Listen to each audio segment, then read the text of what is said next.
പ്രിയമുള്ളവരെ, American president Donald ട്രംപിന്റെ പ്രസ്താവനയിൽ നിന്ന് അവസാന പ്രസ്താവനയിൽ നിന്ന് ഉരുത്തിരിക്കുന്ന ഒരു സത്യം എന്തെന്ന് വെച്ചാൽ അമേരിക്ക ഇറാനിൽ നടത്താൻ പോകുന്നത് പ്രതീകാത്മകമായ ഒരു യുദ്ധമാണ്. കാരണം അമേരിക്ക പൂർണ്ണ രീതിയിലുള്ള ഒരു യുദ്ധം ഇറാന് മേൽ അടിച്ചേൽപ്പിച്ചാൽ അവിടെ അവരുടെ ദേശീയത ഉയരുവാൻ സാധ്യതയുണ്ട്. ഇറാൻ എന്നൊരു വികാരത്തിൻ്റെ പേരിൽ അവിടെ അമേരിക്കക്കെതിരെ ഒരു പൊതുവികാരം ഉയരുന്നതിനും ജനങ്ങളൊക്കെ ഒന്നിച്ചു നിൽക്കുന്നതിനും സാധ്യതയുണ്ട്. ഇപ്പോൾ ഇറാനിലെ സ്ഥിതിവിശേഷം എന്ന് പറയുന്നത് വളരെ ചെറിയതല്ലാത്ത ഒരു വിഭാഗം ഇറാനിലെ ആത്മീയ നേതൃത്വത്തിനെതിരെ തിരിഞ്ഞിട്ടുണ്ട്. അവർ അവിടുത്തെ മതഭരണകൂടം മാറണം എന്നാഗ്രഹിക്കുന്നുണ്ട്. ഇറാൻ അമേരിക്കയിൽ ആക്രമിക്കപ്പെടുന്ന ഒരു സന്ദർഭമുണ്ടായാൽ എല്ലാ വിഭാഗം ജനങ്ങളും ഇറാൻ എന്നൊരു പൊതുവികാരത്തിൻ്റെ അടിസ്ഥാനത്തിൽ ഒന്നിച്ചു നിൽക്കുവാനും ഒരു ദേശീയ വികാരത്തിൻ്റെ പേരിൽ അമേരിക്കക്കെതിരെ ഒരു പൊതുശത്രു എന്ന രീതിയിൽ ഒന്നിച്ചു നിൽക്കുവാനും സാധ്യതയുണ്ട്.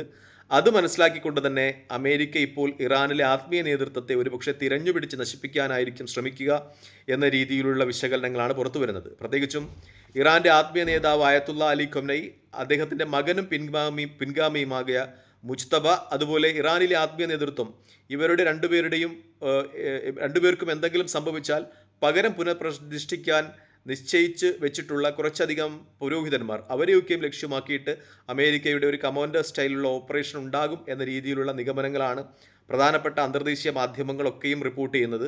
അങ്ങനെ ഒരു നിലപാടാണ് അമേരിക്കയുടെ ഭാഗത്തു നിന്നുണ്ടാകുകയാണെങ്കിൽ ആ മേഖല കൂടുതൽ യുദ്ധസഹജമായ സംഘർഷപൂരിതമായ ഒരു അവസ്ഥയിലേക്ക് വഴുതി മാറും എന്നാണ് വിശകലനങ്ങളുമൊക്കെ വ്യക്തമാക്കുന്നത്. പ്രത്യേകിച്ചും ഇറാഖിലെ ഷിയ ആത്മീയ നേതാവ് അലി സിസ്താനിയുടെ പ്രസ്താവന ഇതോടനുബന്ധിച്ച് നമുക്ക് ചേർത്ത് വായിക്കാം.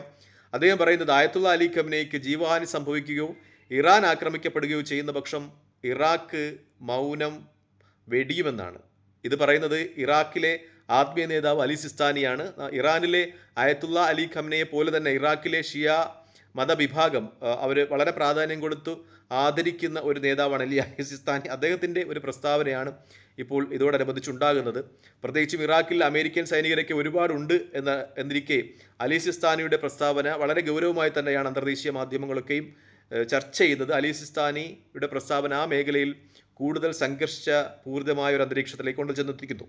മറ്റൊന്ന്, ഹിസ്ബുള്ളയും ഈ രംഗത്തേക്ക് കടന്നു വരുമെന്നാണ്. പ്രത്യേകിച്ചും എനറ്റ് പോലെയുള്ള ചില ഇസ്രായേലി പത്രങ്ങളുടെ തന്നെ റിപ്പോർട്ടുണ്ട്. അവർ പറയുന്നത് ഓൾറെഡി തന്നെ ഇറാനിലെ സൈനിക നേതൃത്വത്തിൽ പലരും ഹിസ്ബുള്ളയുടെ അധീന പ്രദേശത്തേക്ക് എത്തിയിട്ടുണ്ട്.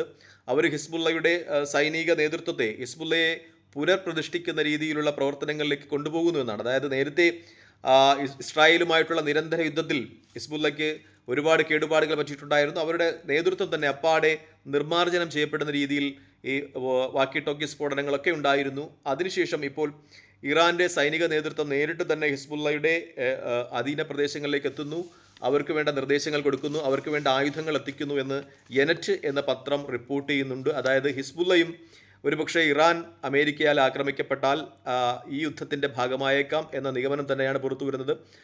ഹിസ്ബുള്ള നേതാവ് നയീം ഖാസിമിൻ്റെ ഒരു പ്രസ്താവനയും നമുക്ക് ഇതോടനുബന്ധിച്ച് ചേർത്ത് വായിക്കാം. അദ്ദേഹം പറയുന്നത്, യുദ്ധമുണ്ടായാൽ ഹിസ്ബുള്ള നിഷ്പക്ഷമായിരിക്കില്ല എന്നാണ്. മറ്റൊരു കാര്യം, ഈ യുദ്ധത്തിൻ്റെ സാഹചര്യങ്ങളെ രൂക്ഷമാക്കുന്നത് പോളണ്ടിന് ശേഷം ഓസ്ട്രേലിയൻ എംബസിയും ഇറാനിലെ ഓസ്ട്രേലിയൻ പൗരന്മാർക്ക് നിർദ്ദേശം കൊടുത്തിട്ടുണ്ട്.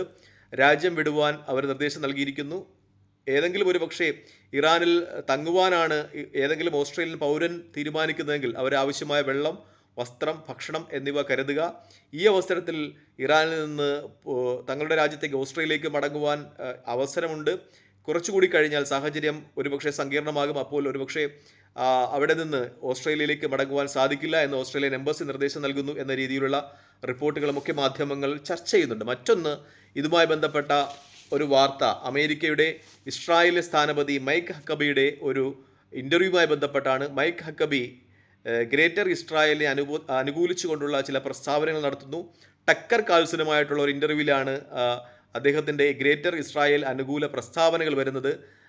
മൈക്ക് ഹാക്കബി പറയുന്നത്, ഈജിപ്ത് മുതൽ ഇറാഖിലെ യൂഫ്രട്ടീസ് വരെയുള്ള വലിയൊരു വിഭാഗം എബ്രഹാമിൻ്റെ സന്തതികൾക്ക് അവകാശപ്പെട്ടതാണെന്നും അവ പിടിച്ചെടുക്കുന്നത് തെറ്റില്ല. അതായത് ഇസ്രായേലിൻ്റെ ഇപ്പോഴത്തെ വാദഗതി, ഗ്രേറ്റർ ഇസ്രായേൽ എന്ന വാദഗതി, അത് അമേരിക്കയുടെ ഇസ്രായേലിലെ സ്ഥാനപതി മൈക്ക് ഹക്കബി അനുകൂലിക്കുന്നു, അദ്ദേഹം അതിനെ സപ്പോർട്ട് ചെയ്യുന്നു ഒരു ഇൻ്റർവ്യൂവിൽ എന്ന രീതിയിലുള്ള വാർത്തകൾ അന്തർദേശീയ മാധ്യമങ്ങൾ വലിയ രീതിയിലുള്ള റിപ്പോർട്ടിംഗായി കൊടുത്തിട്ടുണ്ട്. എന്തായാലും അദ്ദേഹത്തെ ഇൻ്റർവ്യൂ ചെയ്ത വ്യക്തിത്വം പറയുന്നത്, അദ്ദേഹം പറയുന്നത്, ഇത് അമേരിക്കൻ താല്പര്യങ്ങളെക്കാൾ ഹക്കബി പ്രതിദാനം ചെയ്യുന്നത് ഇസ്രായേലിയൻ താല്പര്യങ്ങൾക്കാണ്. ഒരുപക്ഷെ ഹക്കബി ട്രംപിൻ്റെ പ്രതിനിധിയായിരിക്കാം, അമേരിക്കൻ്റെ പ്രതിനിധി ആയിരിക്കില്ല എന്നൊക്കെയാണ്. എന്തായാലും ഹക്കബിയുടെ പ്രസ്താവന, അമേരിക്കയുടെ ഇസ്രായേൽ സ്ഥാനപതി ഹക്കബിയുടെ പ്രസ്താവന ഇസ്രായേലിൻ്റെ സയനിസ്റ്റ് മനോഭാവത്തോട് ചേർന്ന് നിൽക്കുന്നതാണ്. ഈജിപ്ത് മുതൽ ഇറാഖിലെ യൂഫ്രട്ടീസ് വരെയുള്ള പ്രദേശങ്ങൾ പിടിച്ചെടുക്കുക എന്നുള്ള ഇസ്രായേലിൻ്റെ ഗ്രേറ്റർ ഇസ്രായേൽ പദ്ധതിയെ അമേരിക്കയുടെ ഇസ്രായേൽ സ്ഥാനപതി അംഗീകരിക്കുന്നു എന്ന വാർത്ത വലിയ പ്രാധാന്യത്തോടുകൂടി തന്നെ ചർച്ച ചെയ്യുന്നുണ്ട്. മറ്റൊന്ന്, ഇറാൻ സ്വയം വികസിപ്പിച്ചെടുത്ത ഗാദിർ റഡാർ സിസ്റ്റം രാജ്യത്തിൻ്റെ വിവിധ ഭാഗങ്ങളിൽ വിന്യസിപ്പിച്ചതായി ഇറാൻ മാധ്യമങ്ങൾ റിപ്പോർട്ട് ചെയ്യുന്നുണ്ട്. 650 മൈൽ ദൂരത്ത് നിന്ന് മിസൈലുകളുടെ സാന്നിധ്യം അറിയുവാൻ കഴിയും ഈ ഗാദിറിന്. അതുകൊണ്ട് തന്നെ രാജ്യത്തെ ജനങ്ങൾക്ക് സൈറനൊക്കെ കൊടുത്ത് സുരക്ഷിതമായ സ്ഥലങ്ങളിലേക്ക് മാറുവാൻ കഴിയും.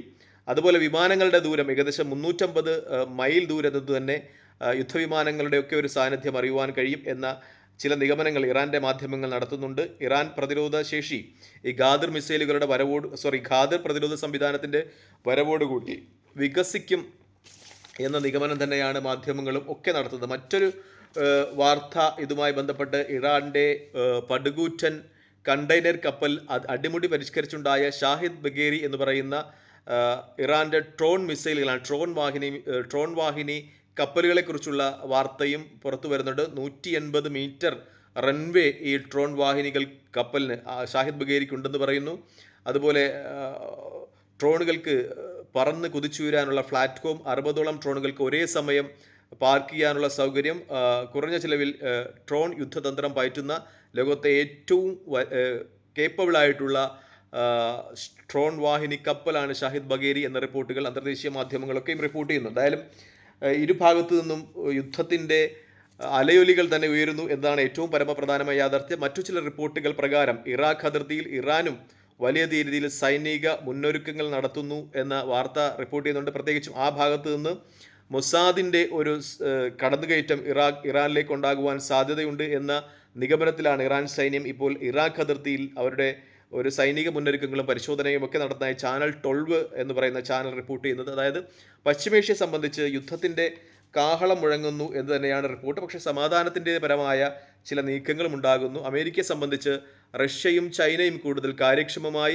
ഇറാനോടൊപ്പം നിൽക്കുന്നതാണ് ഒരുപക്ഷെ ഇറാനിന്മേലുള്ള അമേരിക്കയുടെ സൈനിക നടപടികൾ അമാന്തിപ്പിക്കുന്നത് എന്ന രീതിയിലുള്ള റിപ്പോർട്ടുകളുമൊക്കെ പുറത്തു വരികയാണ്. നേരത്തെ ഉണ്ടതിൽ നിന്ന് വ്യത്യസ്തമായി റഷ്യയും ചൈനയും അവരുടെ നാവിക കപ്പലുകളെ ഹോർമൂസ് കടലിലേക്ക് കൊണ്ടുവന്നിട്ടുണ്ട്. അതൊരു പക്ഷേ ചില നിഗമനങ്ങൾ അനുസരിച്ച് അത് ഇപ്പോഴുള്ള സംയുക്ത നാവിക അഭ്യാസ പ്രകടനങ്ങൾക്ക് മാത്രമായേക്കാം. പക്ഷേ എങ്കിലും ഇപ്പോഴും ചൈനയുടെ നാവിക കപ്പലുകൾ ഇറാന് അമേരിക്കയുടെ നാവികപ്പടയുടെ ശരിയായ സ്ഥിതികൾ ഉൾപ്പെടെയുള്ള റിപ്പോർട്ടുകൾ കൊടുക്കുന്നുണ്ടോ, അവയുടെ ഉപഗ്രഹ ചിത്രങ്ങൾ കൊടുക്കുന്നുണ്ട് എന്ന വാർത്തയും അന്തർദേശീയ മാധ്യമങ്ങൾ റിപ്പോർട്ട് ചെയ്യുകയാണ്. തൽക്കാലം ഈ വീഡിയോയുമായി ഇവിടെ വാങ്ങുന്നു. മറ്റൊരു വീഡിയോയുമായി കാണുന്നവരെ നന്ദി, നമസ്കാരം, ജയ് ഹിന്ദ്. വീഡിയോ ഇഷ്ടപ്പെടുന്നതുകൊണ്ട് ലൈക്ക് ചെയ്യുക, ഷെയർ ചെയ്യുക, കമൻറ്റ് ചെയ്യുക. മറ്റൊരു വീഡിയോയുമായി കാണുന്നവരെ ജയ് ഹിന്ദ്.